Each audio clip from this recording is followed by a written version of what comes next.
Welcome back, everyone. In this episode today, Lexi and I from Be Seen Socials actually break down a social strategy in terms of being able to grow and explode your brand on TikTok, the types of content strategies you should use, how to actually avoid not getting overwhelmed when you're actually posting for your e-commerce brand and even just your personal brand as well. We also go into founder-led content and how that can be a real driving mechanism to be able to explode your business. This is an interesting, value-packed, jam-packed episode with so much golden wisdom. Listen through to the end and enjoy. Tell us a little bit about who you are and what you do. All right. Well, thanks firstly for having me. I'm very excited. You've hopped across the pond to chat today. Yes. So I am the founder of Be Seen Socials. So we are a content creation social media agency.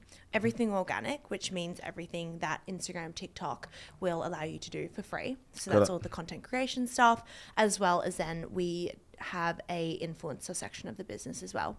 And we're just around the corner. So we're based in Alexandria, which I feel like is like the business hub randomly of Sydney. It seems like it. It seems that way. Every time I come to Sydney, I'm always just like, especially from the Gold Coast. The Gold Coast is like so much smaller. You come down here and it's like a village compared to there's so much going on Sydney because I'm a Brisbane girl. Oh, right. Okay. Actually, Noosa. Noosa's amazing. Yeah, so love Noosa. So moved to Sydney, and I feel like I'll just never go back. Yeah, there's like stuff going on. So much happening. Yeah. Not to say Gold Coast is not. My sister. Gold Coast is actually the fastest growing city in Australia at the moment. Okay, I can believe that. And they also have the most founders per capita. Really? Than any other city. You would know that fact. It's just the concentration. Right. There's less people there, but then there's like a lot of like. It must be just an inspiring nature. I think it's something in the water. Maybe it's the water. Maybe it's the beach. Maybe. I don't know. Cool. So, how did you start the company? Be Seen. So, like, is this something that you always were interested in getting involved or being around, or how did you get into it?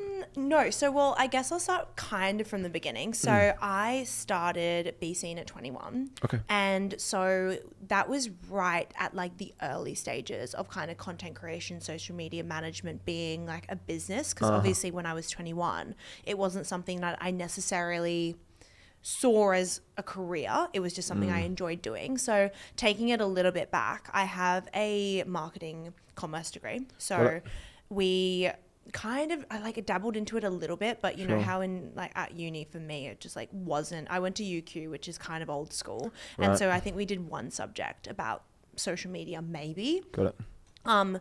But so when I finished that, I went to go and work for a company in LA, which is a programmatic marketing company. And at the time they were actually going through like funding rounds. And so what we decided to do was offer social media management for some of their clients. And that was what I was in charge of. So it was very much one of the only ways they were making money for the startup. And so I really started becoming, I guess, useful to them by creating content for their clients, scheduling posts, getting influencers involved in the brand. And then I came home from the internship for my 21st birthday, got a full-time offer to go back over there. And when I was going to go to the consulate, because you need to get a visa, yeah, of course.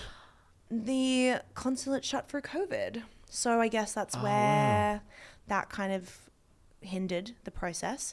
And so if COVID didn't happen, you think you would? I honestly think I would have. Wow. I wonder. I think everything happens for a reason, but truthfully, I think I might have been there.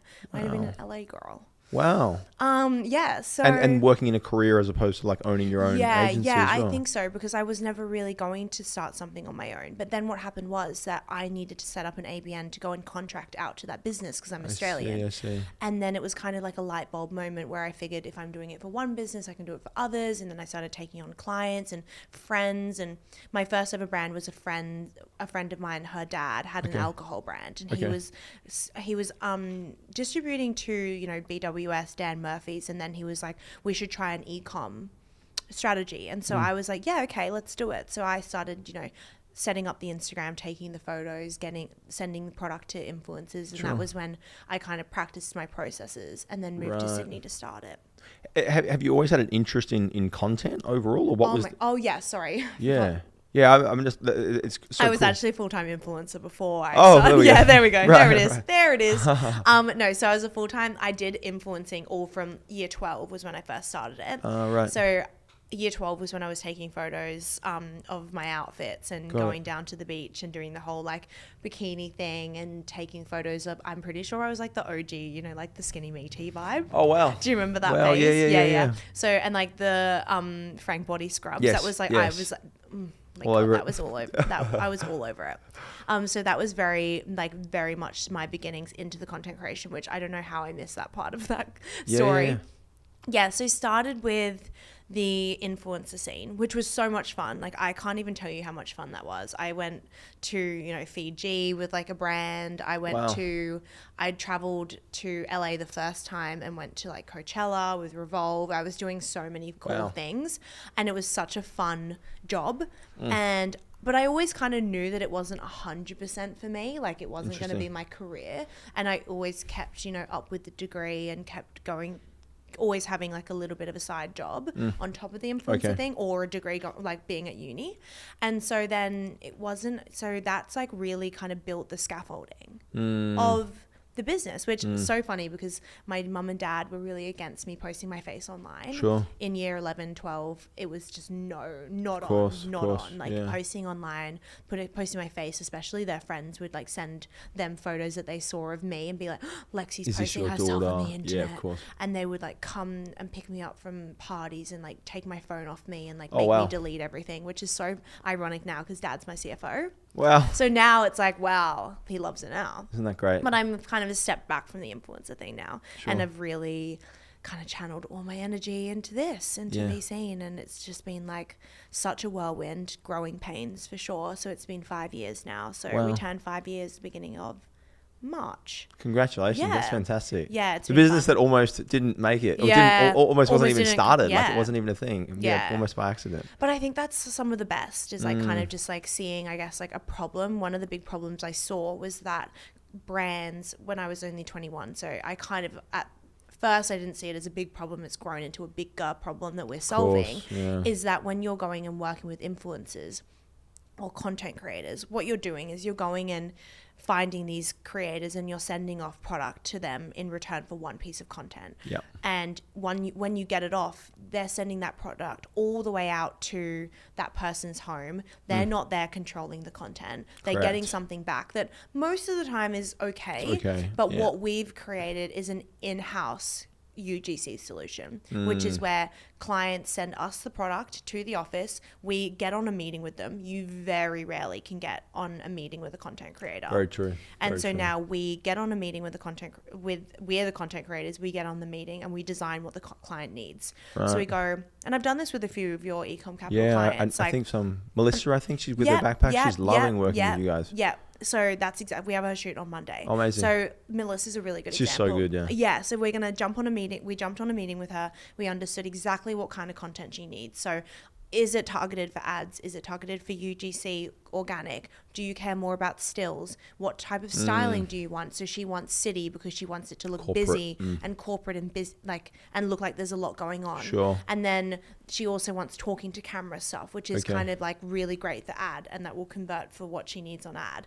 And so then after that, we get 2 products sent to the office, just 2. And then in return for that, she's going to have 20 plus pieces of high quality content that she then gets a round of edits on. Which is also something you very rarely get to do with influencers and like content creators, because they'll be like, that's what you've got. Here's like, your content. Best of luck. Correct. And then you've also lost that product because you're very rarely getting that back. No, absolutely. Yeah. So yeah, that's kind of our like UGC in-house solution. Very, very, very powerful in terms of like it's almost like you're maximizing as much as possible from the product. It's like you might send Melissa's example, like what she might sell for $500. She sends out to one person, they send one piece of content back, and it's like, wow, that was expensive. Yeah. As opposed to like send the product to you guys, and it's like all of these different resources, and then send it back. Yeah, yeah.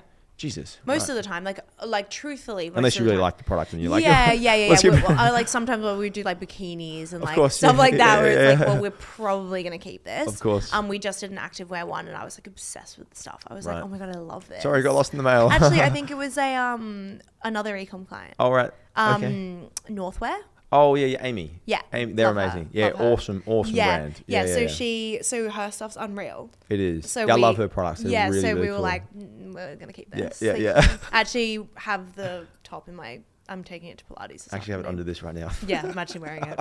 But yeah, I love her stuff too. Why is content so important? Like, in case people, for example, like, and I'm actually kind of like asking this question somewhat myself, and the reason I'm asking this is because, so I'm 2 years ago, I kind of had this situation where I was like building my business, and I was like posting a lot, you know, more so like personal brand style content, which is similar, right? I was trying to still build a personal brand.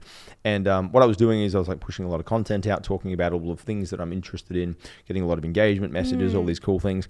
At the same time, I was kind of like, I would say ignoring some of the business problems that I had in my business. And so what was happening was I was like, oh wow, this is like really cool, and like people are like engaging with me. I'm getting all of this like fun feedback about how good I am. Was there a call to action with like all of the stuff, like your personal stuff that you were doing? Was it like for a purpose, or was it just because you were enjoying it? Correct. It was just more so because I was enjoying it. Yeah, sure. Right.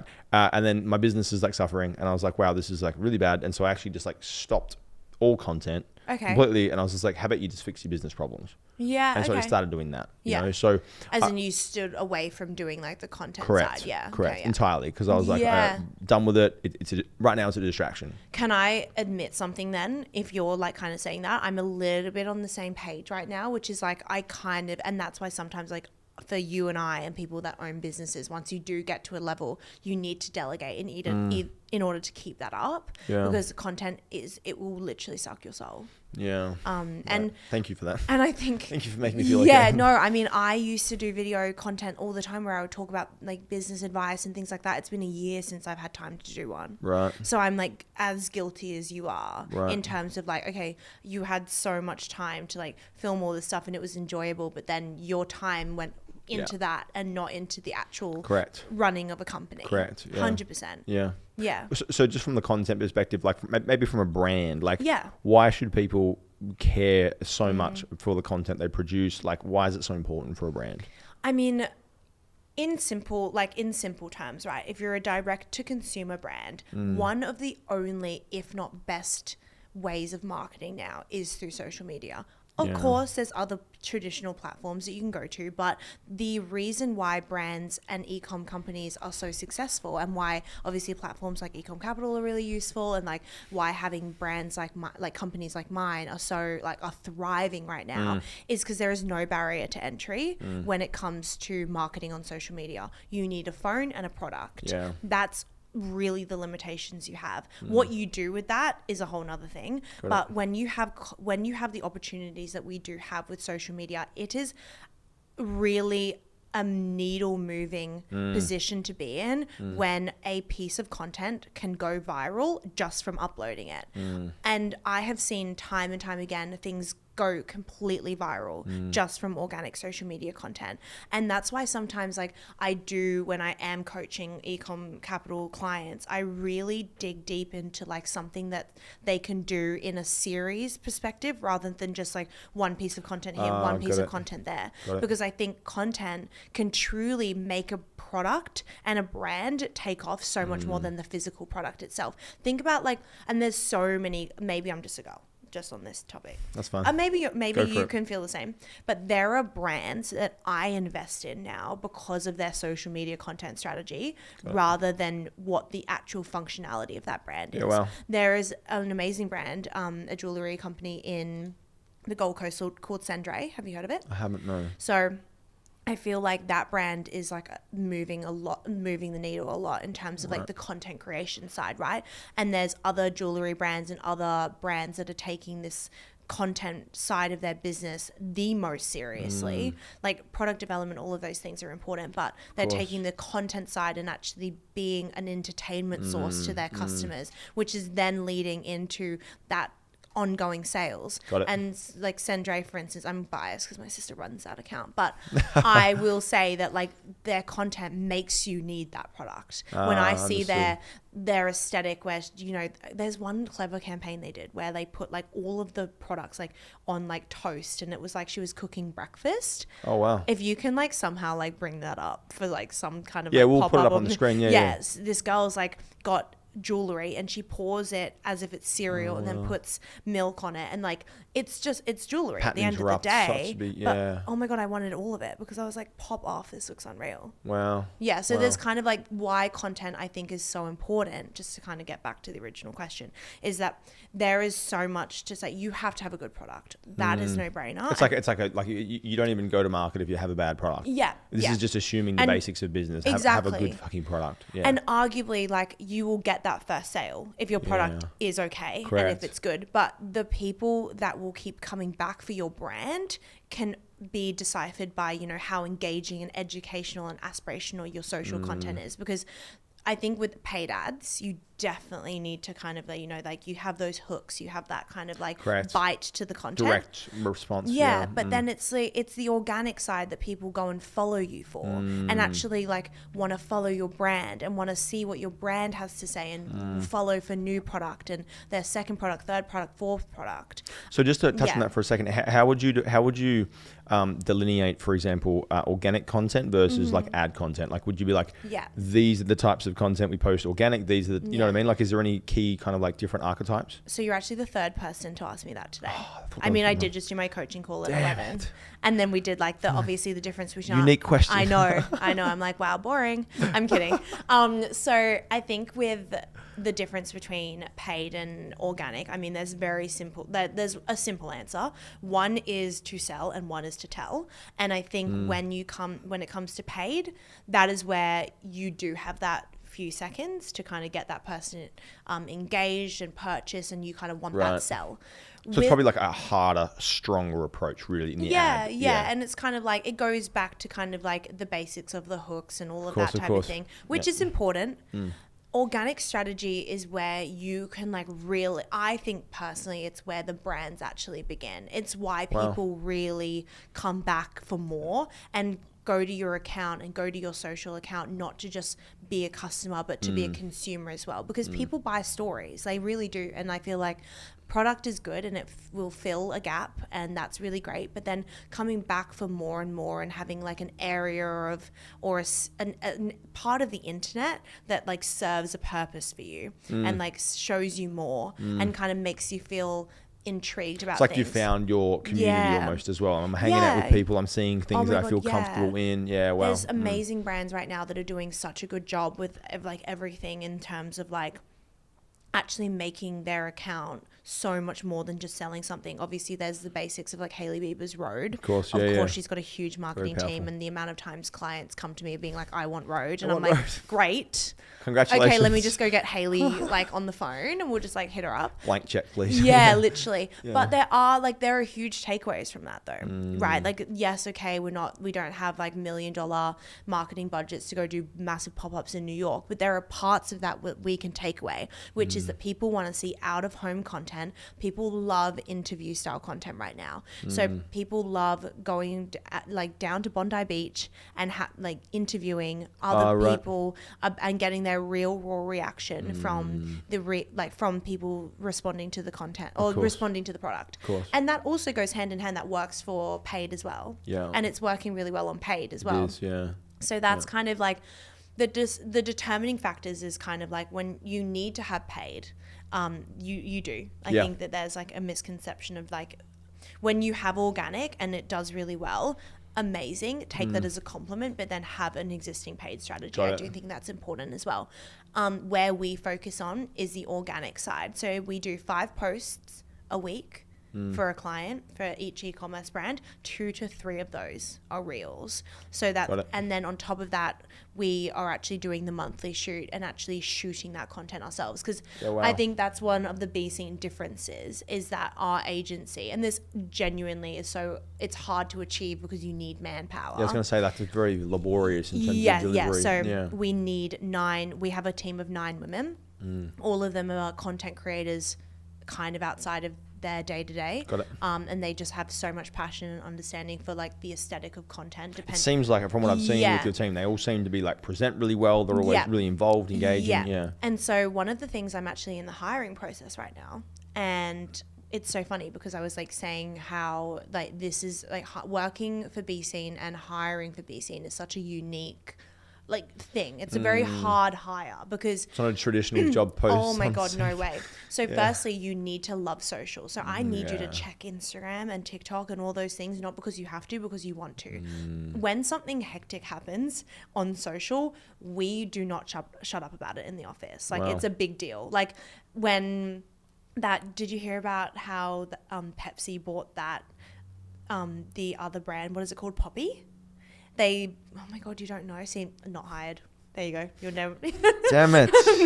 not hired. There we go. Okay, cut. He's a red. No. So pretty much like this, Pepsi bought this huge brand that was very social first, and Alex Earl was one. Do you know Alex Earl? Yeah. Was one of the big influencers behind it. Okay. Anyway, so it was all over the internet about how it sold and what her percentage in that would be. Okay. And so that's a big talk of the office. And then there's things that happen overnight on social that like we cannot wait to get back to the office and talk about as a team. That is one of the things I look for when I'm hiring. Criteria the hiring is like, how aware are you of what's going on the internet and all of the trends and things like that? Is that second nature to you? And then of course on top of that is like being able to shoot all types of brands. We have brands that are considered like quite sexy to brands that are like not so sexy, and those need to be catered for. They're paying the same amount, so you need to be able to shoot one thing as equal as you can do the other thing. So it's very diverse, like super diverse. Like we're a team of 9 women, but we have brands that cater mostly for men. And things like that, where we have to be clever with the way that we market things. So interesting. Yeah, so I guess like it kind of goes like hand in hand. So when we're actually hiring, we need like a really strong content first person, but also you need to have a strategy brain, but then you also need to be really approachable to clients, because these clients are like the bread and butter of this business. So you need to like get up on a Monday morning and be like, hi, how are you? Like, things are going really well. Your report's due next week. We're going to have a discussion about creative. We've seen this trend over the weekend that we think would be great for your next shoot. Like, we're going to get that shot for you probably sooner rather than later, because it's quite reactive. Like the Olympics, everyone's like working a million miles an hour. Social is very reactive. And so we do need an element of reactiveness with the content we're creating. How do you as the founder of the company, like I'm just like thinking about that, like it's like exactly as you mentioned, it's like you could have the best strategy for situations, but then it's also just like that changed shit. You're constantly like waiting to see what happens, boom, react. Waiting to see what happens, boom, react. Is it challenging to operate a business like that? Like, I can imagine it must be very fast paced. Well, that's the thing. That goes back to my point, really, and like that kind of is a really great way to put it. Is that's why we can't hire people that not keeping up with that isn't. So pretty much like if you're not keeping up with that, just because you genuinely enjoy it, it's impossible to do well in this job. If you don't already know all the sounds and all the trends, because you're already doom scroll, like you need to doom scroll for your own like prerequisite. Please doom scroll. For like research. Like we have a thing now where someone will start like singing like a sound on TikTok, and everyone can join in because everyone knows the sound, and like I would lose that game horribly. Yeah, exactly. Like we do actually. It's so funny you say that, because like obviously we have to pivot and change, and most clients want us to pivot and change, but then there's other ends of the spectrum where we have really corporate clients that the approval process is quite difficult, so we can't be reactive. It's very like stay the course. Yeah, it's like do not deviate from the actual from the brief, like pretty much ever. And like those clients are really successful too. Like they do really well on social. It just means that we can't be trend focused. We have and that's just the reality. We really merge. We're like shapeshifters. Like if you're a brand that it has a quite serious tone of voice, then we have account managers that can really follow suit for that, and then we have ones that are just do whatever, throw things at the wall and see what sticks, and like those are really fun too. I actually like prefer the more corporate style. Oh wow. Yeah, I do. Is it easier to manage? Like you're always delivering the same thing? Yeah, I think it's also because like sometimes like because I run a B2B client, which is myself. Yeah, of course. Your company is my company, and so like my tone of voice with that is quite fun. But then the girls are throwing up the craziest shit on TikTok. True. I'm like, that is not like, I'm actually not that funny. Like they're so funny. Like the girls are actually so witty and funny that I actually feel like I prefer. You're the boring one. I prefer the boring ones because I feel sometimes like the boring one. But yeah. Got it. What are some key things that maybe like brands can do in relation to content. Like let's say, for example, a brand or a founder's like listening and they're like, okay, got it. Like I'm going to make this, organic thing a serious priority. I'm going to focus on it more. Like what would be a handful of key things that you could be like, okay, start there, do this. Like are there some strategies or some overarching kind of like principles? I guess like there's definitely not a one size fits all. I think it's very much you have to look at your market and look at your customer and look at the type of content they're consuming already and then kind of fit into that. I think a lot of things as well, you have to think about yourself as a founder, because it goes back to the people, but like people want to hear stories and they buy from people. And I think if I was, starting a business from the ground up, I would look at what makes me, and that cannot be replicated. So for me as a business owner, my marketing strategy, it's not going to be like this forever, because I'm going to have to eventually remove myself from the day-to-day. But one of the key reasons people come to Be Seen is because they know that they're going to get me and an influencer and like someone that's been in the industry for so long. Like you're in the trenches doing it. Yes, I'm still involved in that. So if I was starting, and to your question, if I was a brand and I was looking at content and knew I had to do something, my first thing would be writing down what are the things that I can do that my competitors cannot have. And most of the time, it's your story. So true. And sometimes the products are like almost ubiquitous. They're everywhere, whether it's a freaking backpack or something else. It's like, but you as a founder is unique. Yeah. And I always like to say to clients, like I think sometimes with eCom capital clients as well, what I find, I sometimes call them students. Is that so bad? Clients, I always call them clients, I heard someone else say student. You get a cross on your name. I know someone else said student, and then I wigged out and I was like, are they students? Because some of the, like most of them are like older than me. I feel weird. No, they're clients. They're clients. Okay, that's good to I just don't like the students, like you're in school. Yeah. You know what I mean? I don't want to be a student. And I'm not a teacher. Exactly. Because if I was a teacher, I'd know more about the structure of the school I was working for. It's a weird association. You know what I mean? It's so weird. Like, I don't anyway, like it. Where was I going? I was saying the clients. Okay, so I think sometimes when you look at obviously all the content, social is the noisiest place in the world. Like I feel overwhelmed and I'm in it as a founder. I can't imagine how, I had a client come on this morning and he was like, I just downloaded Instagram. I'm like, well, we've started somewhere. So that's a good start. But then the noise you must feel from like looking at all the brands and you go on competitors and then you go and do the little tab down and there's more and more and more and more. And you're like, oh my God, why am I bringing out this business? I completely understand and I feel really overwhelmed too. So what I always say is like break it down into 5 businesses you admire and are realistic to what kind of content you can create. Then so when you say realistic, just for a second, so that means like you mentioned like road skincare, probably unrealistic to model. Super unrealistic. Yeah, however, there are a lot of small businesses that are servicing a very similar need that might have, between like the 10 to 12K and could still in followers still be doing really well with sales, looking at those type of businesses and breaking down what their content pillars would look like.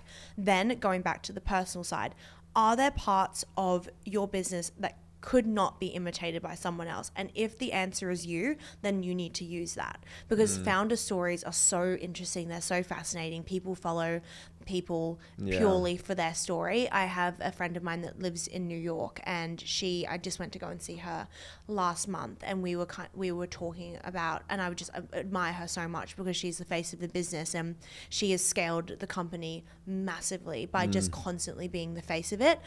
It's not always the answer and it doesn't always work, but So when you say, just to understand, when you say being the face of it, like what does that mean? Like it means jumping on and talking about your product and being the main salesperson of that. Mouthpiece. I know this is difficult because you and I shop at different places, I would say. Like just looking at you, probably shop at different clothing brands than I do. Probably. Not to say you don't, but there's a brand called Odd Muse. You're blank. Yeah. So cross. Okay, so there's this girl, Amy, I don't even know how to say her last name. I think it's like Smale. Anyway, so she said something really powerful, which I think rides like quite deeply in my values as well, which is that businesses will always pop up and competitors will always pop up, but the actual difference between yours and theirs is you. Yeah. And I think for me, I love kind of capitalizing on someone's story when they come in as a client, because they might not see it as interesting, but I do. Yeah, and we can very really true, come into very that. true. Like there's like a mum and a daughter duo. Rare. People love to hear it. Someone started it at 21. That's my sales pitch. Like I came in to this business at 21 as an influencer. So of course I'm going to be good at running social media management clients. And of course I'm going to be good at finding good retaining staff, because course, yeah. I was 21. You're in it. Yeah. I'm in it. Yeah. And so like the story of you cannot be taken and copied by anyone else. So trying to capitalize on that. And back to that Amy girl, she's pretty much like always taking her followers through the start and finish. So true. She's a lot in terms of like, she will bring out like, oh, I did this much revenue this month, and she'll kind of go through her reports that her accountants give her. Yeah. I think for the everyday person, it's maybe too much of a like in terms of strategy, but jumping on, sharing stories, being consistent with that story. Don't just bring it up once. Making sure that like Monday is founder day. So Monday is where you jump on and you talk about and you post a reel of your day in the life, or talking about your product, or being the face of the business. Tuesday is actually for the product. So a reel or a video or a whatever about the product. Yeah. Then the third will be influencer social proof. So like having someone else talk about the product. Then fourth is going to be education, something that does not sell your product but talks about the industry you're in. So if it's sunscreen, it's 3 signs that you need to go get your skin checked. If it's clothing, it's 3 ways of styling this dress, or like something educational. If it's a makeup brand, it's education around other areas of makeup that isn't just serving just what you're selling. Things like that. And then having like a formula that works and breaking it down that way. And then going back, and then Friday could just be something to do with like a content, like a fun content aspirational post of like the product in a fun like place or whatnot. And so like listening to that, like it gives me a lot of clarity, because it's like, if you have the plan, you can stick to the plan. Yeah, right? It's like, okay, so Monday post this, Tuesday do this. So what if like I'm like listening to this, and this is like I've had this experience, and I know a lot of founders do as well. It's like I'm scared. Like people aren't gonna, look at me and they're gonna. You looked so sad when you said that. I'm scared. Yeah, I was like, oh, Bobby. I'm actually scared. Yeah. So like what if I'm like, oh, like I don't feel that confident in front of the camera. I don't really like filming myself. You know what I mean? Like that kind of a thought process that some people have. What do you recommend? Okay, well, there's 2 answers to that. It's one, okay, I get that. Yeah. No one's comfortable with that. Who cares? But you have to kind of like, if you have an interesting story and you're wanting this to work, people don't like to do things. That's just the reality. But if you can get past that, then you're off to the races in terms of being able to do it. Yeah. Second is that you can come up with other ways to do it. Right. We have a lot of clients come in and want us to speak about the founder in third person. So we're super close with the team. We kind of run the account, but we involve them as a kind of person, a character. Have you heard of Level Up? In Chemist Warehouse. So the boys don't want to speak to the camera and do founder-led content by themselves. So what we do is we structure the actual content creation part of them being involved as if we're filming them and they're our bosses and stuff like that. Got it. I see. So it's like you're part of the team almost. I see. But even as an agency, we can still like, we don't say they're our bosses. We just act that way. I understand. And technically they are. Yeah, but we kind of jump in as like content like we kind of come in and get them to ask questions. We ask them questions and they give us a response, and that's the video. So it's more controlled. If not, I guess you can always get like a mascot. You can always get someone that will represent the brand and represent. I mean, it will be more expensive if they have to be like on payroll and you have to pay them to do that. Yeah. But yeah, in terms of like other ways of doing that, you can definitely get someone for it. So there's always a solution, really. Yeah, of course. Like you can figure it out. It's not. It's never really acceptable just to sit there and be like, oh well, I'm just not going to post content. You can also, you don't always have to have that personal element too. You can also have that you can have really successful businesses. Sandray, for instance, like going back to that example, the founder is very rarely in the content. She just doesn't necessarily want to be in it. does not mean that like the team are in the content, but if you look on their Instagram feed, it's like model being more creative, like the whole like baguette thing. Okay. And, like, Yeah. And then the what was I saying? Like cereal about or the something. cereal. Yeah. So like that stuff's a model, and it's just really cool, creative. Of course. You can definitely go down that route too. Yeah. And what about platforms? Because I feel like it's like there's so many different platforms to use or to post on or to share on. Like each of them have different algorithms, different strategies, different sizings of content. Like it's like, are there particular platforms that you like just focus on this first? You know what I mean? Like, is there some sequencing that you might recommend? My opinion on this question has changed. Like my answer to that question has changed a lot. Yeah. I keep kicking you under the table. I'm so sorry. Yeah, sorry. I keep like kicking you. No, so my opinion on that has actually changed recently. Right. So I was on a panel with Showpo, the girl, Jane from Showpo. And my answer prior to that would actually have been, go and perfect one platform and like put all your energy into like one platform that you can do really well. My opinion has now changed because the idea of 300 people seeing a repurposed video on TikTok, whilst it wasn't strategized for TikTok, but being on that platform is 300 people that would not have otherwise seen it. So yes, I think that if you're going to perfect Instagram, speak in Instagram language. If you're going to TikTok, speak in TikTok language.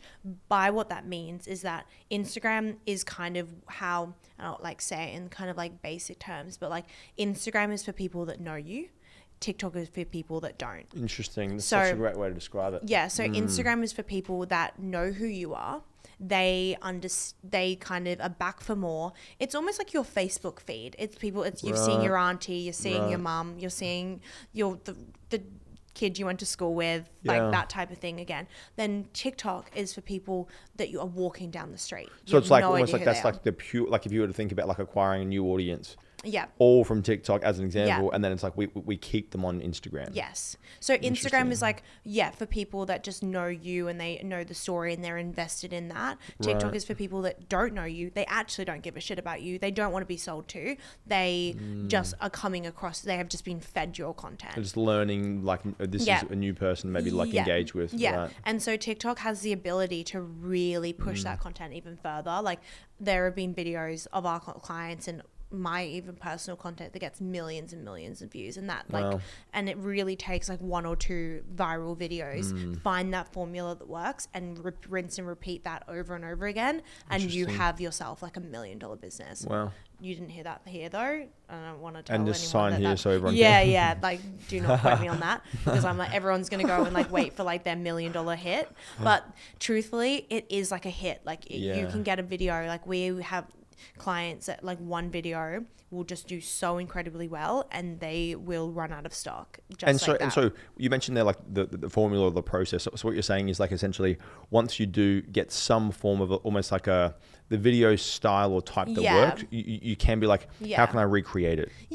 So just like changing little bits of it, and that's why series really work on TikTok. Got it. And also Instagram, because like people kind of come back for like another version of that. Can you just explain like what is a series? A series can be like anything. So it could be like if we're doing you've got founder series, that's where like people jump on, but then also for us we're about to take on a big juice company, and so the series that we designed 3 different series for that.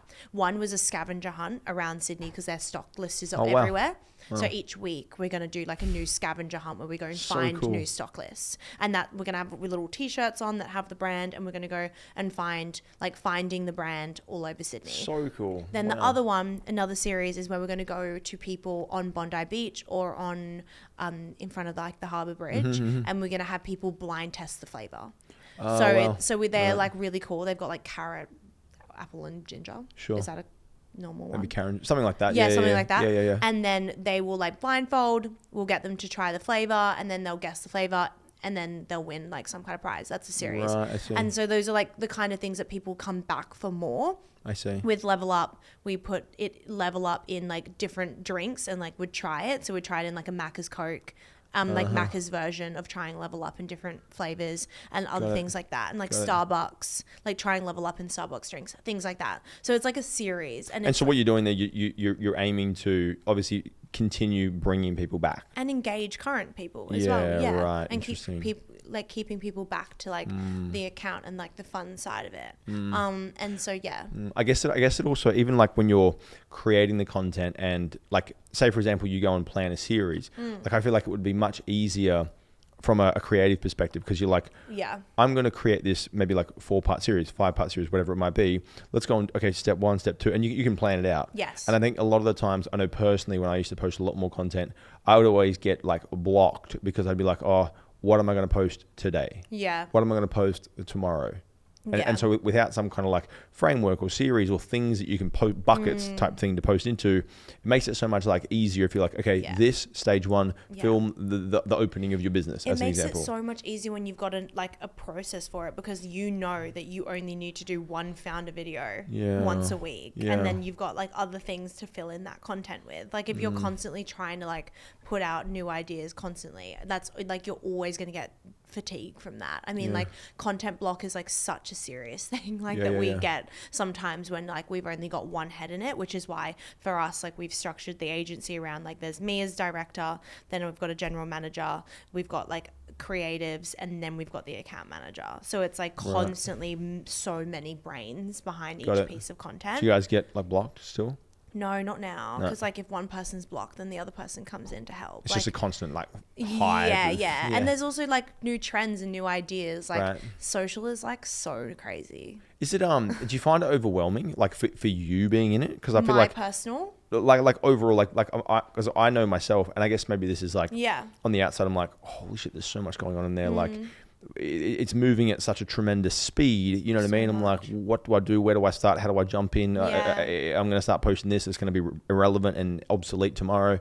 So like, do you guys still get that internally in terms of like that experience of like, this is so fast? Internally with clients, no, because we live and breathe it every day, and we find that I understand where that would come from, but it's actually really interesting because we've never had that problem. Got it. For my personal, absolutely. I get really confused with my personal, like so much so that I'm like, what even is my personal brand? Like, you know, I'm on this podcast now. Am I posting this after, or is this going to go? Where is this going?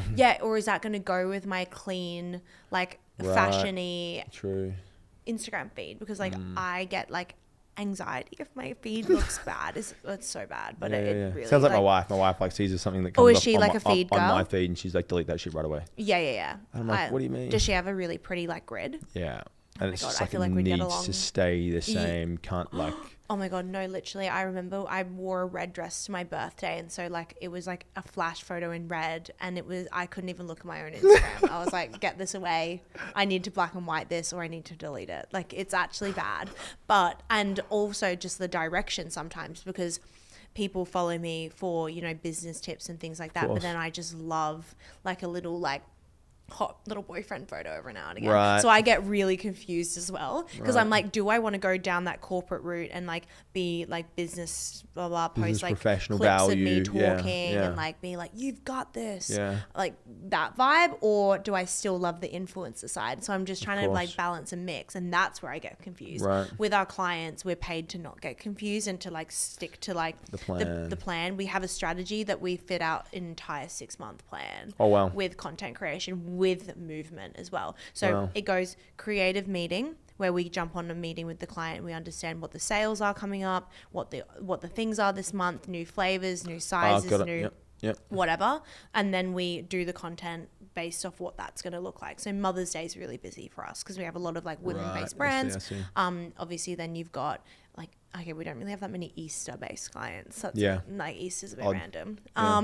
But like Valentine's Day, huge, Valentine's Day, oh my God, like huge. Like we've got flowers delivered to the office constantly for like shoots, and like we've got heaps of things that we need to organize for Valentine's Day. Christmas, like I can't even, like Black Friday would be huge, like for you guys as well, right? So even those kind of things keeps the content alive, because like things are always new, things are always happening, products are always coming through. I always say as well with eCom capital clients, clients, I said that. I was going to say students, but my brain went funny. Yeah.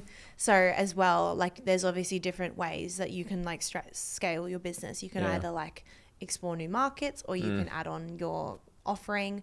Most clients from eCom Capital, they really want that hero product. Yes. And I love marketing a hero product because you can keep that same thing going, and you can come up with new exciting ways to market that new hero product to new people. I love stuff like that. And like most people, it's actually a really common question that we get is like, how do you keep marketing a hero product and like not new things come up? And we love those brands. Like, yeah, new flavors and new things are exciting, but like we've had businesses that have stayed, that are like celebrating 2-3 years with us and are doing so well by having a hero product. The same product, and they just continue like making it better, and not even making the product better, making the marketing just more creative, more relevant. You're constantly having like you're exploring new markets, you're tailoring the content to new people, you're like shooting it a different way, you're like talking about it a different way. It's really fun. Like I actually like never get tired of that type of thing. What are some things that you think people do that might put them in a position where you may consider it like you're going to fail with that kind of like how would someone like start posting content and quote unquote fail? Or what would be some things that's like, just don't fucking do that? So one of the things I see a lot with eCom Capital students, clients, is they want to kind of jump the gun with just like stock kind of like imagery that they just get from but they're doing it to push sales, not for education. Stock imagery, and they put like their sales stuff about their business on top of it. Writing text, logos. Which by the way is not necessarily wrong, but it needs to be intentional. You need to have like an education part of that, not just like sell a product. Like there needs to be more to that than just that. There's that. Obviously, I think another thing that is I said today in my call is that you wouldn't go to a lawyer, like you wouldn't write up your own like legal documents. You go to a lawyer. You don't like, well, I do this, but I don't go on Google necessarily to like diagnose myself if I'm sick. Maybe ChatGPT. Yeah. But with content creation, there are people that will do it, that have been trained in it for like 10 years to get it right. And so this is not a pitch, but it is true. Like there are experts. Yeah. Like I'm not good at product development. Yeah. I'm not good at like doing like, I don't know, landing pages. Yeah. I'm not good at like a million of other things, but what I am really good at is content creation and social media strategy, and I've made a career out of that. So are you going to try and be as good as that yourself? It's not going to stick all the time. So sometimes it's like having a really good direction of where you want the content to be, and then having people obviously like myself and like content creators come in and actually execute the ideas so that it's right, because it's hard. Like I remember even saying something to someone not long ago on a call where I was like, you just needed to clean your camera. Like your camera on your phone is like blurry because it's got fingerprints all over it. But if you're not in content, you don't think about those things. Very true, actually. And very then true. like, you know, when you're at the beach and someone goes and asks you to take a photo, and they instantly go where like the light's coming behind because but the beach is so pretty. My mum and dad are definition that. Well, you stand can see that way. Yeah, I'm like, no, you can't be doing that, because like that, I don't even need to explain that. But it's just the whole thing of like where the lighting is, and I feel like on client calls sometimes I'm saying like, here's the camera, move it to this way, get the tripod. At the end of the day, there are so many things as a business owner you can be so good at. If content is not your strong point, it can actually be so detrimental to all of the other things, because you can have a great product, but if people aren't seeing that product because the content is like people just swiping past it, then like, and it's such a key thing as well, because like if you think about like the economy that we live in, this attention-based economy, everybody's posting content and everyone's building audiences, and so like it's like it is where we're living, you know what I mean? Like we live online, we see these things online, and 100%. So it's like, okay, cool, like I'm not that good at it, but it's like, do you need it for your business? Yes. You know what I mean? And I also look at it from the perspective of like, I look at the paid ads version of it, but I've also seen tremendous kind of like growth on an organic side. We've had a client sell out of his product like 2-3 times over, completely organic. He just posted like fun reels of him using his like skateboard product. Love that. Sold out 3, 4, 5 times over. I think he's made like $100,000 just from like crazy, organic, no cost of all. It's like 60% margin, insane. Yeah. And it all comes with the content. Yeah. You know, so it's like if you think about your business, like I see the content as like it's like the conduit that gets your product from your shelves to your customer's hands. Yeah. And also with the organic views that he got, say 4 videos got 100,000. I think something like 2 million or 3 million. Well, exactly. Insane, yeah. Do you know how expensive that is to get paid? Oh God, like hundreds of thousands of dollars for targeted ads. Like if you have an organic strategy down packed, you are saving so much money. And like it doesn't always necessarily need to be like the most complicated. In fact, even the simplest thing. Do you want to know the most random video? It wasn't businessy, but it was just funny that like went viral for me. Shoot. So you know how like X was like a really popular thing? Yes. So like, I don't know, was it your wife? Yeah. You married? Yeah. So like it was a huge thing about like husband, boyfriend, X. So, oh yeah, my wife's got so many X about. Yeah, me. so oh my God, it's such a thing. So like girl X, and guys were getting so upset with it in TikTok. I'm like, get a life, like seriously, like let us just have our moment. Anyway, so it was like an ick list. Right. So my boyfriend has really big earlobes. Okay. They're not like disproportionate. They hang down? Like no, so if you see him, you're like, okay, they're fine. Like they're obviously like not a standout feature. But anyway, so he had like these dangly earlobes, and we were in Thailand, and we were on a boat. These dangly earlobes. They're not even dangly though. Like I haven't met this guy, and I'm like, oh man. I have to show you a photo of them. Like, show me your earlobes. They're just like really, they're not dangly actually. They're just like really thick. Okay. I'll show you after. Got it. Okay. Sure. Insert Put them on picture. the screen. Yeah. Insert picture of Connor's earlobes. So long story short, we're on. Yeah. Literally, I feel bad. We're on a boat. Yeah. And we're sitting at the front of the boat in Thailand, and there's like some waves that hit. And they're flapping around. And his earlobes like flapping around in the wind. And this is a nick of yours. Well, no, it's the nick of everyone. So I upload it. Well, apparently, I upload it. 10 million views. No. Yeah, it was so funny. Of his earlobe. Of his earlobe, like flapping. I'll have to find you the video. It's really funny. And that's just like the most random thing ever, right? And so like think of that as a business. If that was to happen to you, if there was a problem going on that like, and you can also create virality yourself by creating conversation with the problem that your product is solving. Like you can create like viral moments yourself. So what do you think it was about Mr. Connor's earlobes flapping around in the breeze that made that video go so viral? Timing? Yeah, because it was a trend. If I just posted that and didn't apply that to the fact that girls are talking about X and that's a common thing, it wouldn't have done as well now. Wow. So everything, there are going to be light bulb moments that are going to come way after your product's launch that would be so incredibly relevant to the times now.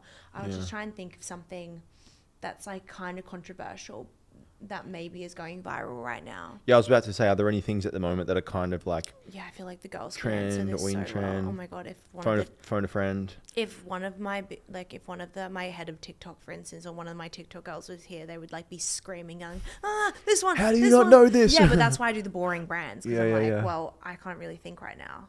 Just give me a minute. We'll have to cut this podcast out, otherwise everyone's going to be like sitting there like cricket sound. I can't really think right now of like a trend that's going on because I'm in Severance TikTok. But say, I don't know, say for instance you like had something that was like kind of relevant to Severance, like you would absolutely upload that. What's Severance? What?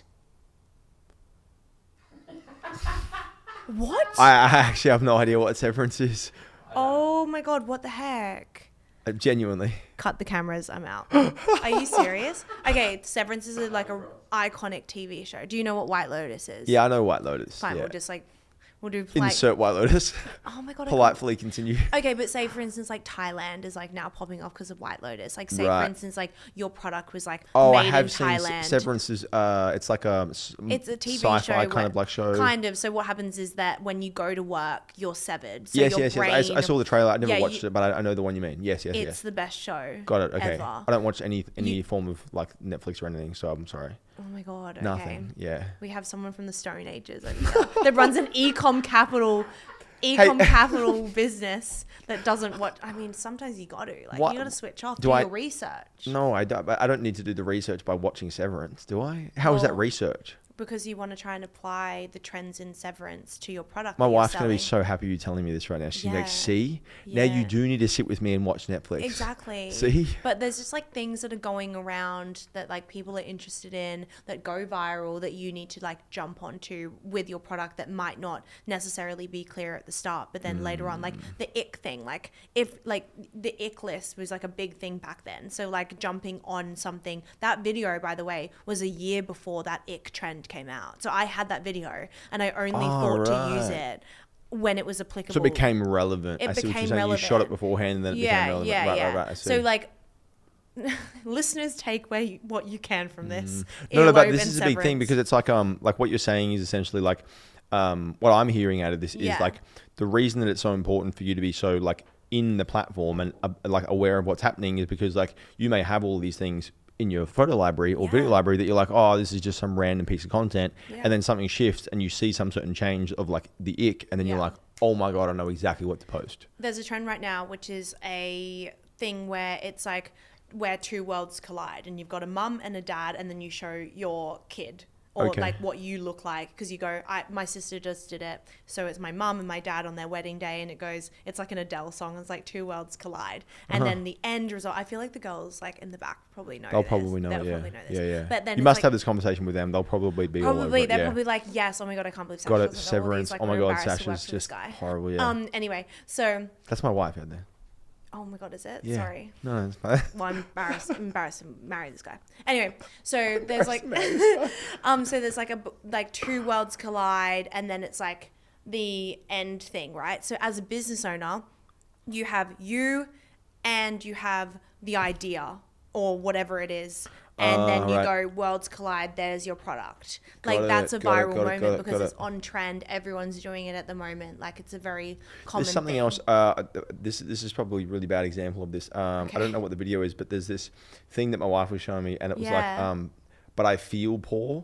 Oh my God, yeah. That thing. Wait, that's iconic that you brought that up. Yeah, so that's a big influencer. Yes. That she went and did this like big video, and she's going on and like kind of defending herself from another like big online drama with like another influencer, and she's pretty much said like, it makes me feel poor. She's actually a Gold Coast girl, so I feel like it's super relevant to you. Yeah. But she like, thank you for that.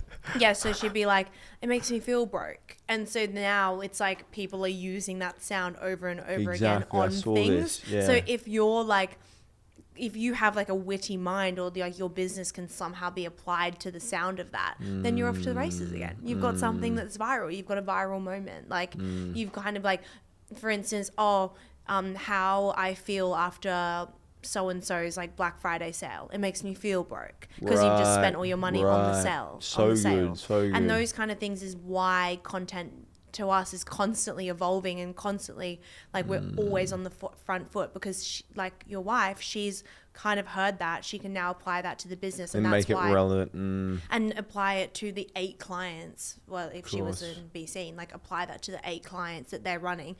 Also we're a team, so most of the time people are coming up with actual other ideas. True. Like our BC group chat is called Be Bloody Scene, and it's like really intense, like intense, because people just after hours are sending stuff to like it's the most extreme. Oh my God, it's so extreme. Like people would be like, oh my God, that would work so well for that. Oh my God, that would work so well for that. Got it. Yeah. Wow. Nice. Interesting. Sounds intense. Sounds like you have a like the work environment sounds like. I feel like you have to come. I'm like I want to get around this because it's inspiring, because I feel like you guys are you're so in it. You know what I mean? And it's really, really cool, because like even the thing that I'm drawing out from this as well is like that I think any founder can apply is like, so you guys are like influencers or past creators, you're doing it constantly, then you're part of a company that helps other people to do the same thing and creates content for them. You're so absorbed and involved in the environment of like what you're actually producing. You're like this living, breathing example.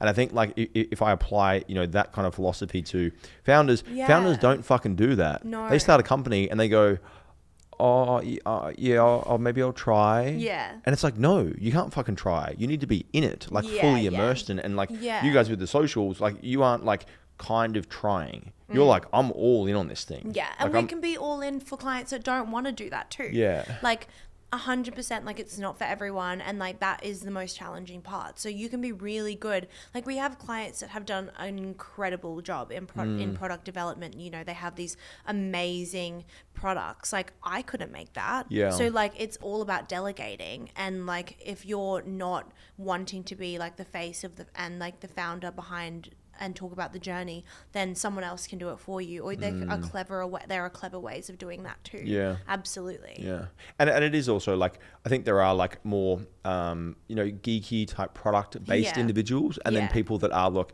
marketing and sales. No, seriously, like there definitely are, and so I think like that's why I'm like getting a lot of value from like hearing the way that you structure things, because I'm like, you guys clearly excel in that area. I just also think that sometimes you need to have like a perspective. Like for me, for instance, like I think there's a place for everyone on social, but people don't necessarily know what that place is, so we help them find it. Like we're launching a dating app, and it's all about not being able to see photos for 72 hours, and it's all based on values, and it's a psychologist, and there is a part of the internet for her. And it has been seen like we've just only kind of launched that strategy very recently, and like it's gonna do really well because like we have found a part of the internet that loves to hear about the stories of the founder, but also what we've been doing is going and leaving little notes, like quite like cute anonymous notes on people in the city, and those videos have been doing really well. And that's not even selling the product, but it's getting that brand awareness away from like just another dating app. How do you guys like, say for example I come to your company, and let's say for example I have like a product that is like just the most boring product, and I'm like, hey, I need to create some really cool content. Do you have an example of a really boring product? Like maybe like maybe like a little like rubbish bin that I put under the desk of my office desk, and it's just like, okay, well firstly I feel like brands like that, like is that not just like Kmart? Like are they not okay, why don't we do WD-40? Okay, yeah. Yeah. Let's use that as an example. WD-40 is like oh my god, sorry, off topic, but I got a Robo-Rock the other day. What? A Robo-Rock? I feel like I'm like living in the freaking Stone Age with you. Okay, hey, like sorry. I'm like, yeah, what?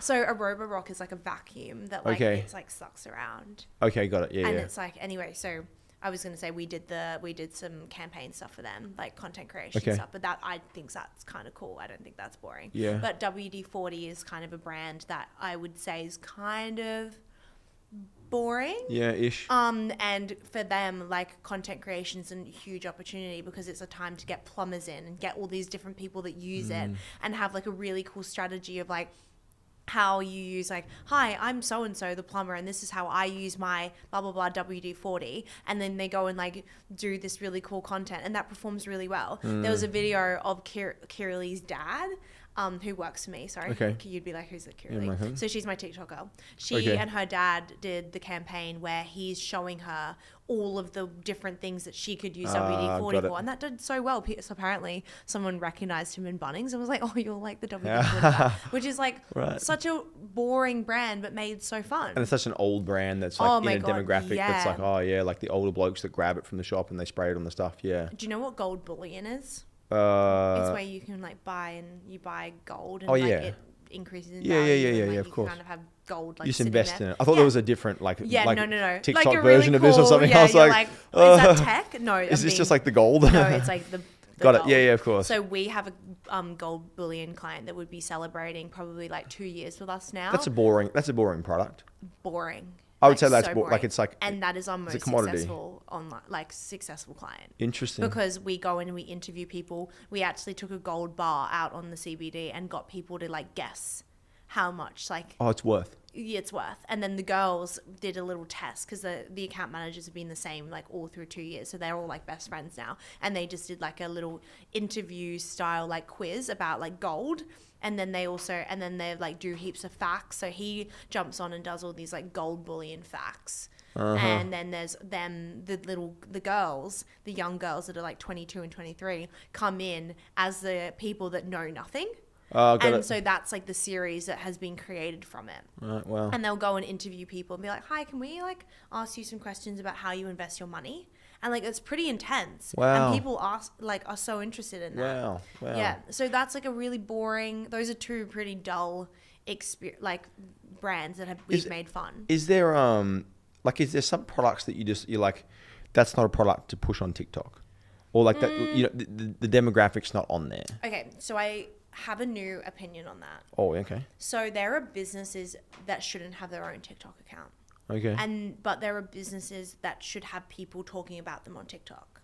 Okay. So there are brands that just, if you're posting content of yourself on TikTok or you're doing like sales content on TikTok, it's probably not going to hit. What's an example of those? So, okay, there was an example of a girl that was a pot plant store.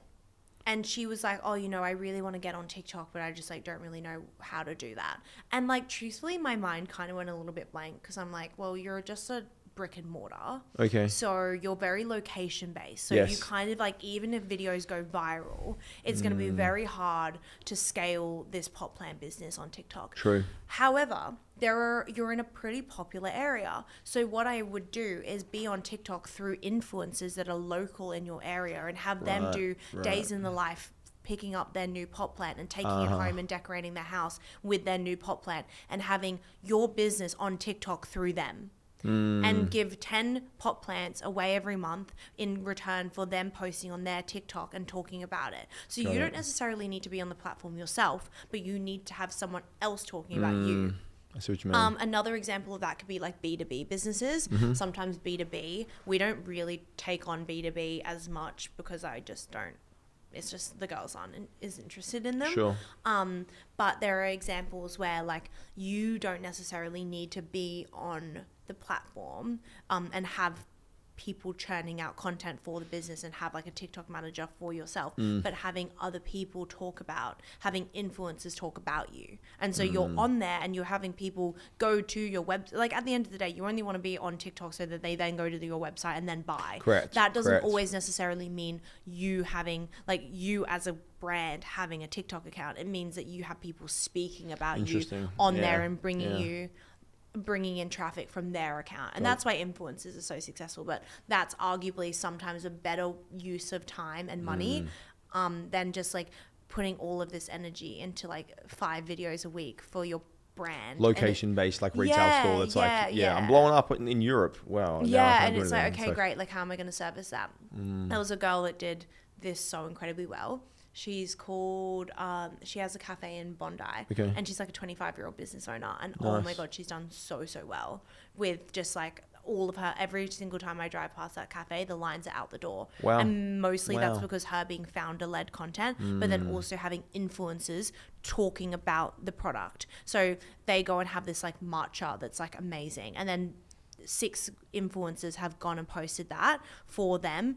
And because people trust the influencer or the person that's talking about it on TikTok, they go and try it now because they saw it on TikTok. Of course. I get every one of my food recommendations not from the restaurant that's on TikTok, but from the people talking about it. I see what you mean. Yeah. Wow.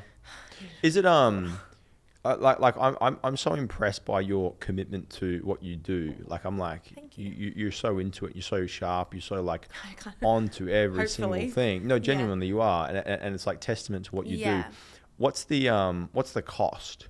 Like in terms of like, are there challenges that you face as a founder, as a business owner, as someone that's in this space that you're like, okay, oh my God, this is like, it's a lot. I thought you meant like how much does my services cost? You can talk about that after if you want. And how much my business costs to run. I was like, oh gosh, this is like, okay. No, so for me, I think obviously like I came from the influencer space, so I have a lot of opinions on certain things. And I think when it comes to hiring and like, I think like there is no issue with hiring and having demand there for people that want to work for us and whatnot. So you can recruit a lot of people. We can recruit like no problem. One post up and we've got like hundreds of applications. Amazing. But I do, as a personal founder, find that I have a lot of pressure because to grow and show up as a founder all the time, because I am the face of the business and the girls represent me and I don't have a lot of control over once I leave the office.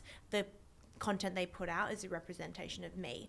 I find that quite tricky because we are in service. So the product is the girls. Exactly. And so the pressure I find in making sure that right person, like, yeah, we can have 100 applications, but how right are they for the business? Because once we have that person on, they are now the face of lots of people's businesses. Yeah. Like, that is not something I take lightly. And that is, like, I guess, a cost and a pressure. I think as well, in terms of like content creation agencies, you can only scale your business by the amount of people that work for you and the amount of clients we can service. Correct. Which is obviously quite limiting at times, with the fact that, you know, we could be 2 clients gained away from greatness, 2 away from failure, which is So always true. We are very lucky that we have built a business after 4 years that is resilient to that. Like, you could have, you know, 10 eCom clients pull out but then you're still servicing like the majority. But that being said, you are also in the people business. So without the people, you don't have a business. And like, that's very important for us as well. It's still a very similar model, which is quite pressuring. Also because the clients rely on the girls to service that, just like your coaches. Exactly. It's so important that you only have the best. Yes. And that's really important for us and very important for me. How do you handle that as a founder? In terms of like... Just the pressure.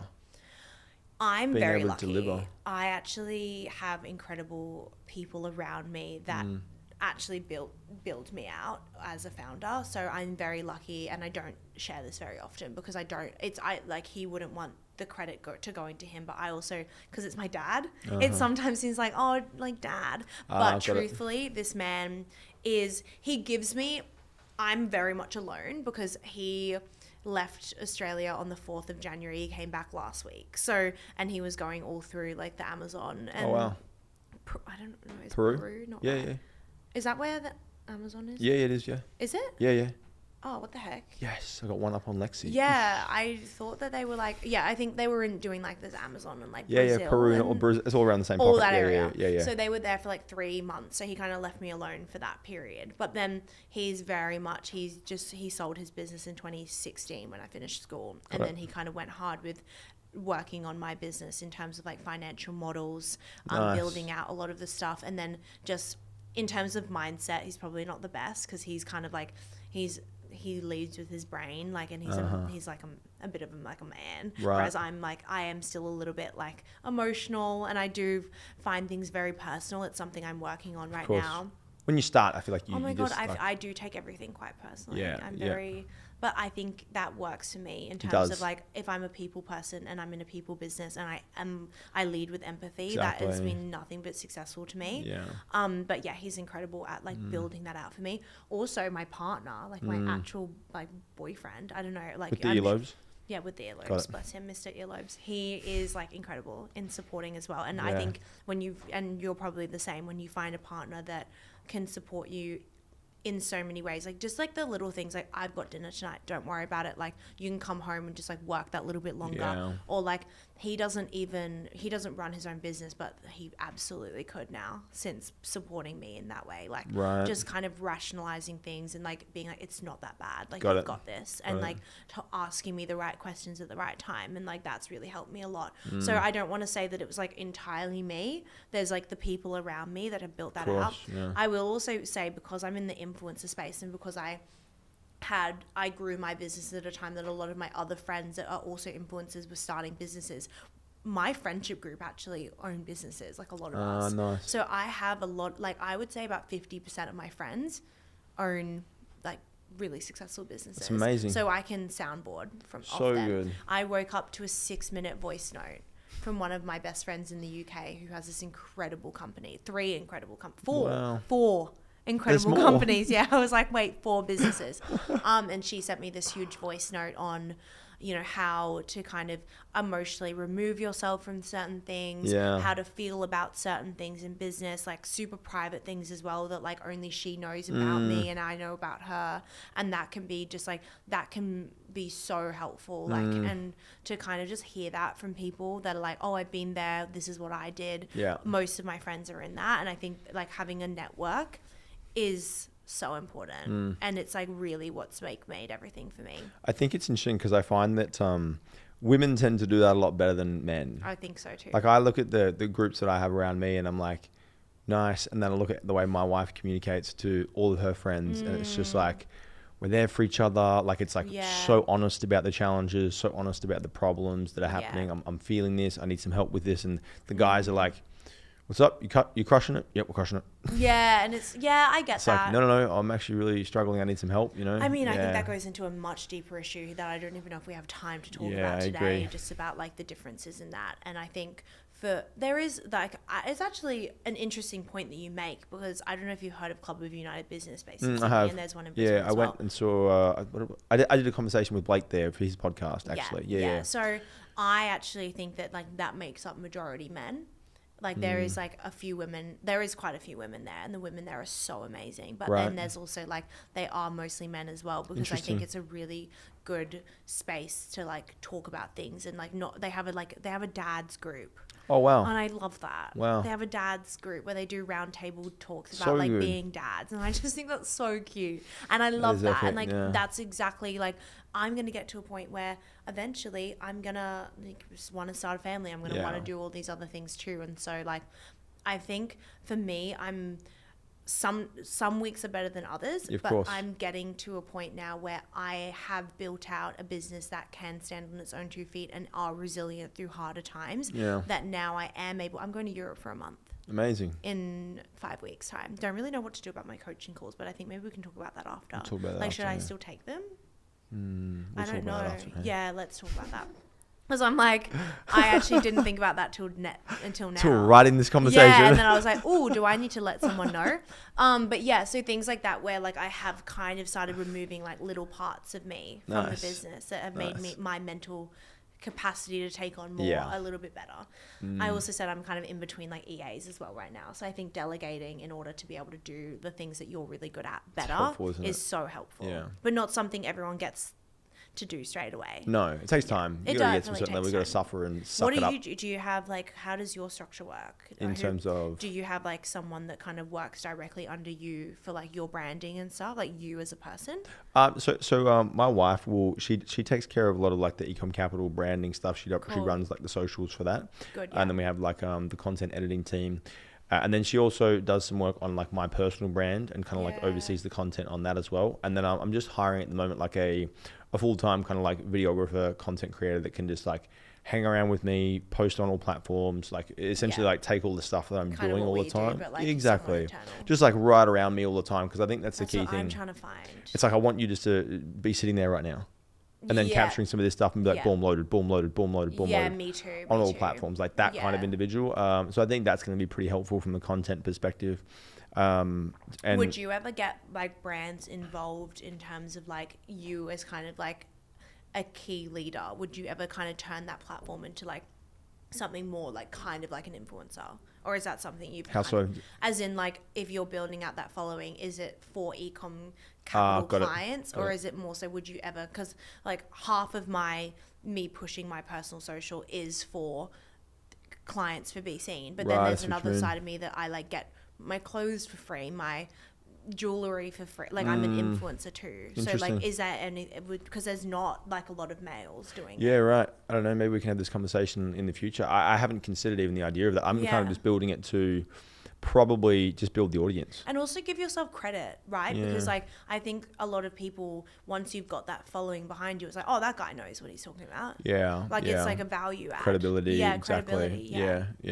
What are you excited about in terms of the future, both in terms of like social media and then also Be Seen? Like what things really light you up? I'm really excited by the fact that influencer marketing has shifted to something a little bit deeper. We're looking at ambassadors. We're looking at people that like a face to a brand. I'm loving the shift in that rather than just like a one-off post. I'm signing 12-month deals with brands because the return on investment, amazing. It's not just one. It's like you will like recognize that person over and over again to a brand. I think that's amazing. I'm loving the shift from that because there's more meaning behind the influencers aren't just posting anything and everything. There's actually like this person loves this brand and like actually can really I resonate with that person and that brand because of the representation that person constantly gives to that company. That's exciting to me. I'm really, really loving like that side of it, and seeing someone constantly talking about one thing rather than like you see them post on a Monday, it's one hair care brand, then next week they're talking about another one. So it's just true. like, whereas like I love, there's a few other like half Asian like influencers that use like this one skincare brand over and over again, and I buy that now because I like truly believe, and then when I got it, it works. Right. So like I love the kind of loyalty to so much one authenticity brand. a little bit more so much more rather than just like these one-off posts. Right. And seeing people kind of work with the same brands over and over again, and those same brands investing in the same people, rather than having like everyone talking about the brand, like having it like aligned to the people that really represent them. I really loving that. I'm also loving the out of home that brands are taking now. So like Stanley Cup invited a bunch of influencers to this like build your own Stanley Cup. Do you remember Build-A-Bear? Yes. Build-A-Bear, Yeah, but I do know for that Stanley one. Cups. Yep. And they had this big place. They hired this big place in Paddington, and they invited influencers, but they didn't just invite influencers. People were invited. Like every day, like customers. Real were there. people. Real people. Real Can humans. you believe it? Real humans. Actually were there, and they were going and like building out their Stanley Cups. So and they epic. like felt really involved in the brand. Yeah. And like that, like I love bringing like traditional things back. Like that's exciting to me. So I love like seeing pop-ups. I love giving back to like seeing people give back to customers and like making people feel really involved in the business. Like when I go to a pop-up for an eCom brand that's actually doing like a pop-up where you can see the products and see the owner, and like there's like coffee carts there, like I'm freaking out. My heart's like racing even thinking about it. It's so lame, but I love that stuff. That excites me a lot. Yeah, it's very special. Yeah, and so I'm loving when a client gets to a point where we can do that for them. I love that side as well. Our launch package does that. We have a campaign involved in every launch package because we take businesses from 0 to 100. Amazing. That's literally what B Scene does. Yeah. So we take clients, like you know how you have your different levels. We kind of have a similar thing where we like do the content creation, do the influencer marketing for businesses that are like in sample phases. Right. And so we're getting so much more creative with the way that we're launching it. Like there's a cafe down at Bondi called Harry's, and heaps of brands will go and like pay for the space, and they'll hand out free coffees on the brand. Yes, I've seen. In return for like trying the product and like gifting the product to like the people that are walking past, and like there's so much more fun. Like it's so much more engaging. It's so much more interesting rather than just doing like another unboxing, which serves its purpose. So true. But yeah, I love that at the moment. So that's exciting. What about conversely? Are there some things that you're concerned about? You're worried about? You're like, oh, this is going to be a challenge in terms of social media, how the landscape's changing. Maybe it's AI. Are there some things that you're like, this is maybe a threat? I mean, AI at the moment, like I think if you use it for content, like you can definitely tell. Yeah. It's actually kind of crazy. It's not scaring me though, because I'm glad. Like I think it's like there's definitely AI. It's like a very sensitive topic, I feel, at the moment. I mean, like sometimes I'll say something and people are like, no, and I'm like, okay. In my opinion, I don't think it's a threat. I'm not worried about like where AI content wise will take off in terms of like replacing my job. Not super worried about it. Utilizing it, absolutely yes. I think there's so many ways you can utilize AI. We do in content spaces. So many cool like bubble things that like are popping up out of like, of course, you know, those AI like CGI things. Like I think that's cool. That's epic. It sucks now though because everyone's doing it. Yeah. It takes the novelty away from what was this like once unique really thing. Yeah, like I remember who was Elijah was like one of the first to do it, and it did like so well, and it like it had like 10 million views, and now like every time I see one kind of starting like on top of like the Sydney Harbour Bridge, I'm like, okay, next. And so that sucks. That I feel like what I guess the concern is that ideas that seem cool go away much quicker now. So you are having to be on the ball, and if your brain doesn't naturally work like that, you are probably having to invest in people that do, that brains do work like that, like agencies and stuff like that, which isn't a problem for my business, but I can see as like a founder that feeling overwhelming. But yeah, I guess that in a kind of like having to keep up and it being like quite a quick train to jump on, like it's not demanding. Not everyone can make it on time. I definitely see that as like I can see that getting worse. the speed of change, the rate of change will increase a lot more. Yeah. And the demand of like domain experts that can actually help you to get to where you want to go is going to increase as well. Yeah, you know what I mean? It's like, absolutely. I mean, for me, that makes demand quite high. Yeah, so I'm like, not concerned. Yeah. Yeah, but it's good. Very good. Where can people spend more time with you? Because like I'm listening to you and I'm like, I feel like, you know, I could sit here and talk to you about socials and I'm like, hey, can you look at my socials? Or like, you know, I want to learn a lot more from you. And I know that the audience also do as well. So outside of maybe the clients that spend time with you on the weekly coaching calls, are there, you know, places that people can hang out with you online? I mean, obviously I kind of said that I don't really post on my own account, which will be changing soon. Got it. Watch this space. But obviously my personal Instagram, which is Lexi Murray with 2 E's, because I couldn't get the one. Even like I got my Instagram, that username, when I was like probably 12. So I don't really know how. So there's another Lexi Murray that took that from me. Wow. So took that from me. Yeah. So Lexi with 2 E's Murray. You're out there. You're out there and I'm coming for you. And then BC and socials are pretty regular. So we're pretty regular posters. And then obviously if you are kind of like not sure if like BScene's right for you and you kind of want to inquire, then obviously we have like free consult. Of course. Which is, what's my website? Oh my God, bscenesocials.com. What's my website? I literally, no, because we have .com and then we also have .com.au, but the one that's current is .com.au. Got it. And that's, but we do post quite a lot on the BScene account in terms of like what we do. We try and make it as clear as possible. Yeah. But yeah. I just really want to kind of like just recognize you for the work you do, because I know you've been working with a lot of our clients for some time now. And it's really great to actually like, you know, spend some time with you, have a conversation. I feel like you've been working within the company and helping some of our clients for some time, and I've heard some amazing things. And speaking to you and hearing the passion, and I would probably say the obsession that you have with what you do, it gives me so much confidence that like any clients that come and work with you are going to have an amazing experience. I hope so. Also the fact that like what you're doing is going to continue getting better and better and better, because you're always at the forefront. So just really want to like, you know, give you a lot of respect and appreciation for the work you do. So thank you. Really nice. Thank you. Aww. Amazing. I appreciate you, Lexi. Thank you so much. I appreciate you too. Thank you. Well, thanks so much for having me. This has been such a fun conversation. My pleasure. And I'm going to have to listen to all your other podcasts from today as well. I would hope so. Yeah, I will. Yes. Don't you worry. Yes. Well, thank you so much.